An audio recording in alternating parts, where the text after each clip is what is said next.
So, Chapter 2 of the Constitution. So, I know that sounds wildly out of order, but we went way ahead this year to jump ahead to elections because of the presidential election. So, now back where we would start somewhere. So, for this entire unit, and really for the entire class, if you haven't picked up on this already, this is an essential question that runs through the class over and over and over again. And in particular, I'm going to unleash it here, and that is a government with too much or too little power more dangerous? And I want you to think about that for a second. I'm going to give you a question in a second where you can type some information. But just while you're playing with it, I would assume most people think of too much power. We think of places like North Korea, where you have nasty dictators who are extremely abusive and very few rights. But perhaps when we think of places like too little power, we think of places with failed states, meaning that there is no government and there are bands of warlords or that kidnap young boys and teenagers and keep them drugged up and give them big, powerful guns. And these people rove around and mete out justice as they see fit. So I'll be interested to see in your initial assessment, which might change over time, which in fact is worse, a government with too much or too little power. And it's a question the United States has struggled with from before the time we were the United States. So let's get to it. Here's a document. Usually what I would do is have people read this, and I would have them, tell me as soon as they know what the document is.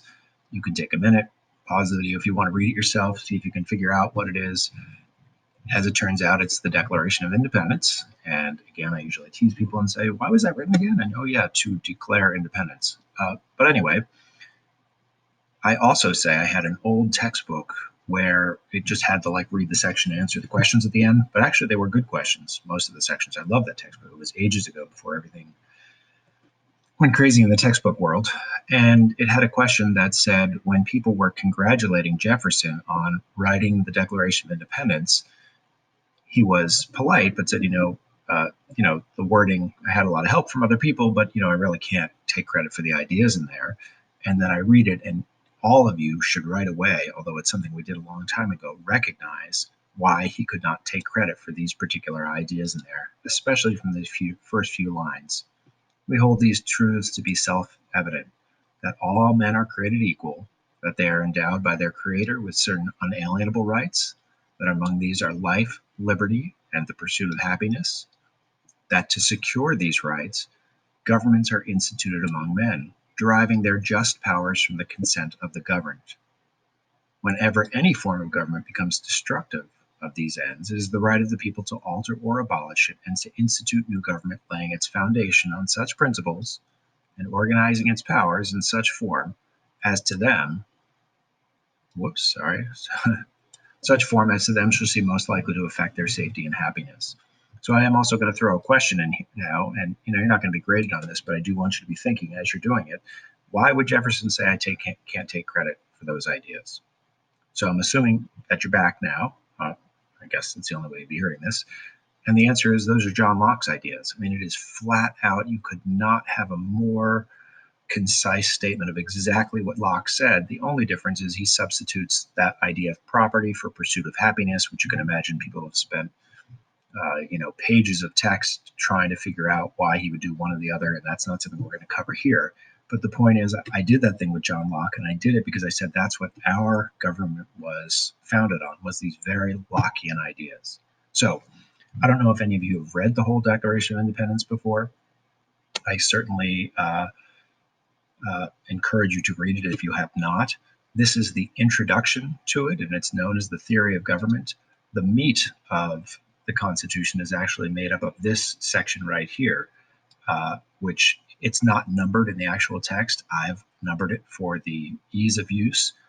And usually I ask people to figure out what's the most common word to begin one of these sentences. And pretty quickly people figure out it's he. Get it? He. Anyway, and who is he? And he is the king. So these are a list of grievances against the king. And at this point, again, I'm going to pause the video. And what I'm going to ask you to do is I'm going to ask you to look through the list of grievances and to pick out 2 or 3 that you find particularly egregious. These are the ones that really make me upset. And then more importantly, that what I'm looking for you to do is to see if you can figure out what they have in common. I can guarantee you that everything on this list has something in common, besides that they're in the Declaration of Independence, and besides that they're grievances against the king.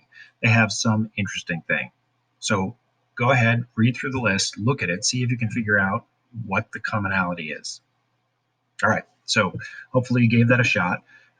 Some of the ones that frequently people point out as the most upsetting, or this isn't great because if you didn't look it up, you can't see these. But one of the ones that's down here, that's a personal favorite, is number 25. Oh, excuse me, number 24. He's plundered our seas, ravaged our coast, burnt our towns, and destroyed the lives of our people, which happened to me once, by the way. He has excited domestic insurrections among us. There's a favorite one up here, the favorite, quartering large body of armed troops among us. I mean, I don't think you realize what that's like, but just imagine if when you were walking out of school or driving through Parksburg one day, if there was like a tank on the corner with some like really, geared up military guys. And if we weren't invaded, like we didn't need them for help, it would kind of be scary having those people around, right? There's the no taxation without representation. There's cutting off our trade with all parts of the world. As it turns out, what every single one of these have in common is they are all violations of our natural rights. Pretty much all of them can be traced back to life, liberty, property, or self-government, which is also one of those things, right? He endeavored to prevent the population of states, obstructing laws, naturalization. He dissolved our representative bodies. They're all violations of natural rights. And as a result of this, the United States learns an important lesson. And that important lesson is, not terribly surprisingly, sorry, let me do this over here, that government that is too strong, and I'll fix that in a second, can probably will violate your natural rights. Right? Government that is too strong can and probably will violate your natural rights. So we say, well, that's enough of that. We tell them we're leaving. That's the last part of the Declaration of Independence, right? And Jefferson's a good essay writer. He writes an introduction, says this is the theory of government. The reason for government is to protect your natural rights. If it's not protecting your natural rights, people can leave and make another one. Let's take a look at the evidence. You're not protecting our natural rights. Ergo, we're out the door, right? The king responds to this by saying, if I catch you, I will tie you up, and while you are alive, cut out your entrails and then rip you limb from limb, meaning he's less than happy. At any rate, this little ragtag nation has no chance of beating the British mightiest military empire in the world, except for the fact when you're the mightiest empire in the world, you tend to have a lot of enemies like France and a bunch of other European countries who basically to stick it to the British, help us out. So we win. So after we win, what's next? What does John Locke's theory say? Well, John Locke and Jefferson's theory say to alter or abolish it and institute new government, laying its foundations on such principles and organizing its powers in such form as to them, meaning the people who are running the government, seem most likely to affect their safety and happiness. So that's the job. Make the new government. So I'm going to give you a little pause here. That's probably not worth it. Some of you know this. Some of you probably don't. The new government is one called the Articles of Confederation. From 1781 to 1789. So I'm guessing some of you have heard of it. I'm guessing some of you have not heard of it. And all I've given you is the dates of its existence. So I'm going to give you a little pause here, and I'd like you to make a prediction or tell me what you can probably say about the Articles of Confederation based only on those two pieces of information, meaning many people haven't heard of it, and two, those are the dates it lasted.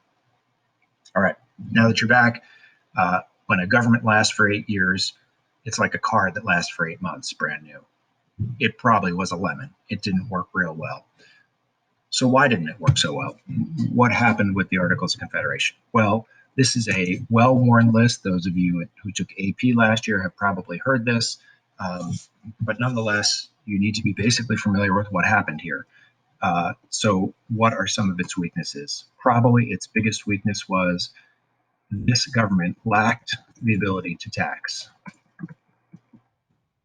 If the federal government wanted money, they could request it from the states. And just imagine if your tax bill was voluntary. Like, look, nobody wants things to fall apart, but you're going to feel like a sucker if I pay and nobody else pays. And this inability to tax caused two huge problems. And usually I'd make you guess these. And people actually usually guess the less important one first, which is shocking because what's less important is super important. And one of the things that specifically hurt because we didn't have a ability to tax was we lacked a military, right? And this caused us two problems in particular. One of the problems happened overseas. Get my world map here and drag it over. Come on, world map, help me out. Sorry, if I were more organized, I'd be better at this. All right, so I got my world map here. So one of the big areas of problems that I said without our military actually happened in an area right here. Like this funky map that makes Greenland looks bigger than Africa. This is how all the maps used to look, by the way. If you want to know more about that, ask me when you're in person if I haven't already done that lesson for you. At any rate, there was a guy living here. His name was the Pasha of Tripoli. And he was basically what's not running known as a protection racket. And a protection racket is like you finding some freshman in the cafeteria and you say, hey, buddy, what's up, man? You know, you pay me $10 a week and I'll make sure you don't get beat up. And if he doesn't pay you $10, you beat him up. See, it's working already. At any rate, this is the Pasha of Tripoli's little deal he had going on. He was a pirate, right? And there were lots and lots of ships going back and forth between here and here. Unfortunately, the slave trade and all sorts of other things that people saw as valuable commodities. And his pirate ships would basically just take a ship and steal its stuff or hold it hostage. But he basically would say things like this to the British. Boy, there's a lot of pirates out there on the high seas. Such a shame it would be if something were to happen to one of your ships. For some number of whatever it is, gold per year, we can make sure nothing happens to your ships. And the one thing about the Pasha of Tripoli, he was an honest criminal. If you paid him his money, he left your ships alone. And Britain could have crushed the guy, but sending troops over there and hunting this guy, it wasn't, all right, here's your money, just leave us alone. And he would leave you alone. When the United States became a free country, we're flying a new flag. Guess what? The Pasha of Tripoli says, such a shame it would be if people were taking your ships, time to pay up. So we don't have taxes, we can't pay up. So we send the Navy to protect, we don't have a military. So you got this situation where he's taken our ships and we can't do anything about it, right? It's quite the scene. I also like on this map the way they draw this line here. Like these are Europeans and these are Asians. Yeah, that's nice too. Anyway, it was the first map I found and I grabbed it. The second problem that we had for the military stuff, let me get rid of this nonsense. You go away. You come with me. Was in our own country. So even though the Native Americans fought on the side of the British basically screwed them after the war was over and they had lost. And you might be wondering, like, well, what was our territory? And they ceded, meaning the British, quote unquote, gave, as if it was theirs to give, all of the territory to the east of the Mississippi. That's theoretically what we won. It might have gone a little further over here. Actually, I have that line off a little bit. I think it's over here. But nonetheless, when the British were there, they had a bunch of forts out here. But the forts weren't so much for protection. The forts were a real money-making operation. And there was something that the Native Americans really wanted that the British had. And there was something that the Native Americans were really good at getting that the British wanted. And some of you will know this is the fur trade, right? So the American Indians are good fur trappers, and they would give the furs to the British. And what did they want from the British in return? And, I've had people answer this money, and it's like, no, we don't have use for money. And so, well, what do they want? Well, they want guns because the British have guns. And you know what the guns are really good for? Stopping all these annoying people who are moving over the mountains and bothering us. We'd like to shoot them. So when the British lose the war, they're making a lot of money from these forts. And you think, well, they've lost the war, they have to go. And they don't go. They won't. And we basically say to the British ambassador, like, are those guys leaving? And they're like, yeah, checks in the mail, we're going. But they won't go. So just imagine if there was some foreign country that had a fort here that was, I don't know, giving weapons to Al Qaeda, and you called your congressman, and he was like, oh, there's nothing we can do about it.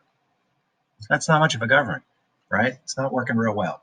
So those are that is our first problem militarily, two problems militarily, but first problem. And notice I said it is actually the less important of the two. So the way I usually say it to people is, what would happen to the United States right now if the United States Congress and all the states, we ratified a new amendment to the Constitution saying the United States government may not tax, period, no more tax. And you would say, oh, well, the military would fall apart, and it would.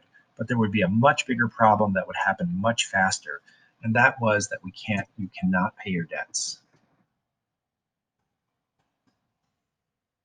Right now, as many of you already know, the United States has an enormous debt. And when you have an enormous debt, you would think people would be loath to pay you money.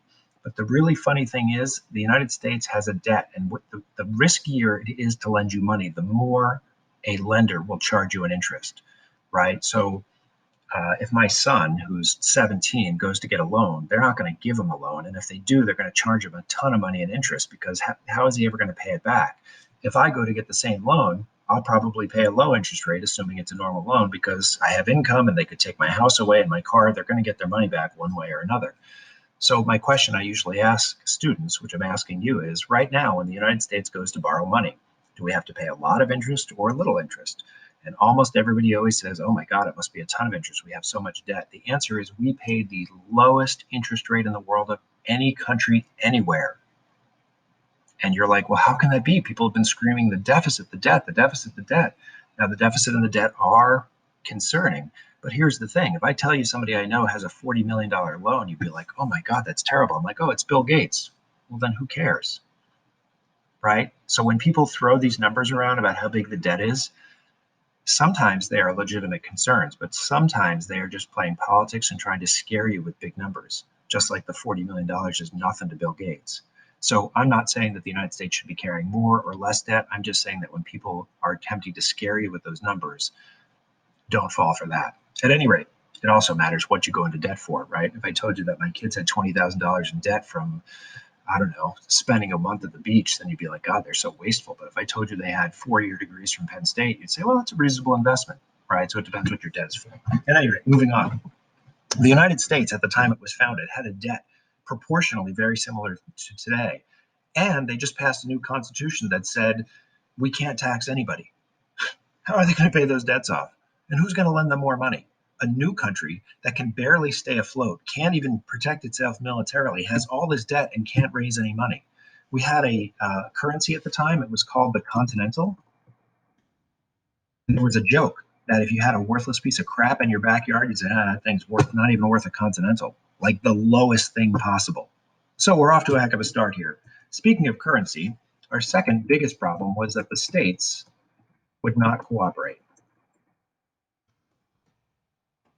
You might not think that's a big deal, but I don't know, I guess you'd have to decide still if you think it's a big deal. But here you go. One of the things is there were 13 different currencies floating around. And these currencies were wildly different in value. And what I mean by that is I already told you the Continental wasn't worth crap. Virginia was very careful about paying back its debts, although using slave labor to do so. And the Virginia currency was extremely valued. On the other hand, Rhode Island had a habit that went like this. Hey, Fred, Joe is here. We owe him some money. Print up some more money. And then she'd be like, I'm not taking that money. And then they pass a law saying you have to take the money. And they would give you a pile of currency they just printed up that isn't worth anything. So just imagine trying to do commerce between the states back and forth. The second thing where they were not agreeing was they were taxing each other. Tariffs. So this is what a tariff means. We'll call this ye old Mason-Dixon line right here. And come on, where's what I'm looking for? This in where we got Maryland and Pennsylvania, and you got person number one up here, A, and you got B down here. And they're selling the same thing. A is selling pipes, I don't know, and B is selling pipes too. And A is selling to people in this area. These are her customers, his customers, probably, right? And B is selling to people in this other area over here, right? And then everybody would recognize that we would call that area of overlap the area of competition. So traditionally, in the area of competition, there are two ways that are considered fair to win over new customers, right? Most people can figure this out. Lower prices, right? Same great pipe, new low price. Or improve the quality. Same old price, new improved pipe. But there is a third way, and the third way sounds something like this.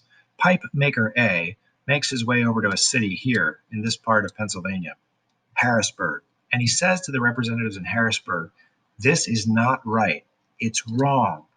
all these Pennsylvanians here in this green area are sending their hard-earned Pennsylvania dollars to Maryland, right? Pennsylvania dollars should stay in Pennsylvania with Pennsylvanians. What are we supporting Maryland for? I say that we raise a tax on Pennsylvania pipes, 10% of Maryland pipes, sorry. So if they're each selling their pipes for $1, and Harrisburg now puts a 10% tax on any pipe coming in from Maryland, all of a sudden it means all these people over here to buy their Maryland pipe, they'd have to pay $1.10. So now pipe maker A wins, except pipe maker B is no dummy. He or she runs off to a city down here, right, Annapolis, and then makes the same claim. Do you realize that all these Maryland dollars are going to Pennsylvania? Almost like we're two different countries, right? So they get into these taxing wars and they create tariffs with each other. And the taxing wars actually even went to that, but they also had disputes over territory. And there was a case where Pennsylvania and Connecticut soldiers got into a dispute and ended up shooting and killing people over a dispute over whose territory it was in Western lands. Because believe it or not, Pennsylvania and Connecticut, if you draw their western borders all the way out, they overlap. All right. So states would not cooperate. You got the 13 different currencies floating around. You got taxing each other, tariffs. But don't worry. Don't buy yet. There's more. Under this new constitution, each state had one vote, right? So there were 13 votes. To pass a law, it wasn't 7 votes, it was 9. So every single time they wanted to pass a law, they couldn't do it with a majority. They needed a supermajority, which made it very hard for the government to do much. And as a matter of fact, sometimes when the national government met, they didn't even have 9 people there, which makes it really hard to get 9 votes. At any rate, on top of the fact that it was very difficult to pass laws, there was no one to enforce them. Heck of a plan, isn't it? So it was up to the governor of each state to enforce federal law, which in particular, if they didn't agree with the law, they weren't. On top of that, there was no court system in the national government. So again, if there were violations, they had to be dealt with in state courts. The national court system just didn't exist. There's another thing related to this that's important, and that is a thing that probably none of you have heard of before, but maybe I'm wrong. In many of the states, they were passing things called stay laws. And I only tell you this because it's going to be important when we read more about the Constitution later. Stay laws were very popular during some of the depressions. And a stay law works something like this. Imagine right now, for example, actually, people have been calling for this. Let's say that the economy gets even worse. God forbid, I don't really want that to happen. And Tom Wolf says, my proposal, and the legislature agrees with him, the Republicans together for once, they agree. They say people are in such a tough time that no one has to pay his mortgage for 1 year. Now, you don't get away without paying it, and you have to start paying it again, but you just get a 1-year break so that everybody has some more money and the economy gets going. And the question is, would this be popular with most Pennsylvanians? And the answer is yes, because there are always more debtors than there are people who are owed money. Now, if you lent somebody money, obviously this pisses you off because you might want the money back, and now you're not getting it for a year. But states were passing these, and it was causing problems. And last but not least is something people probably have heard of, and that was Shays' Rebellion.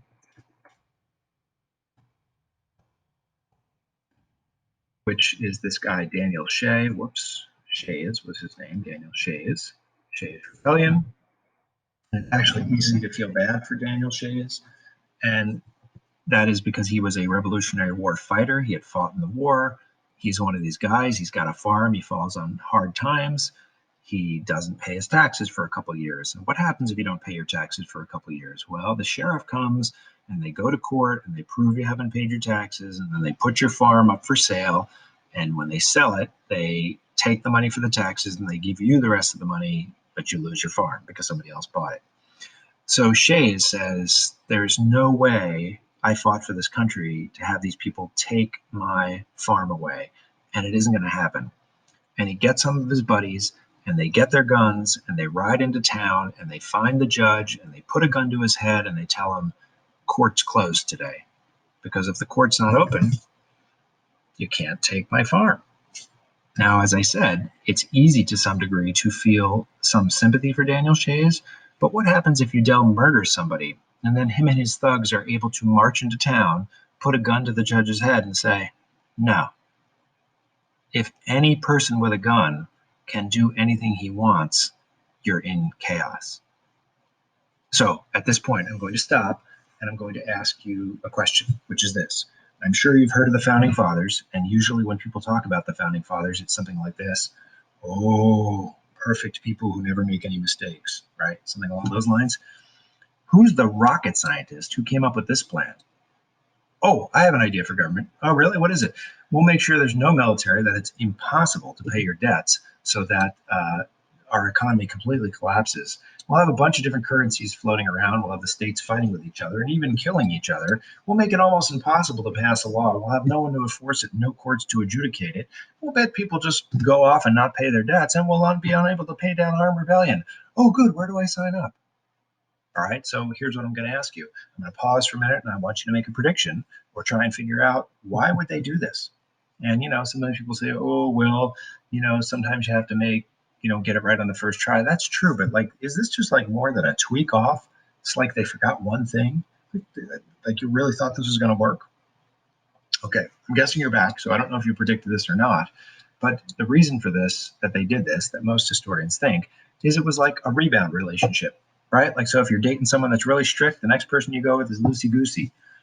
So you were with a government that was too strong and it abused our rights. And they said, when we make this new government, it will not be too strong and it will not abuse our rights. Nailed it. No problem with it being too strong. What's the problem and what's the second lesson they learned? Governments that are too weak cannot protect your natural rights. Right? So we got Goldilocks and the three governments here. Too strong, too weak. We need to find just right. And to go with this just right, we need to look here. As it turns out, there are three different systems of government, and in each of these three systems of government, let me change this. I don't know if that's better.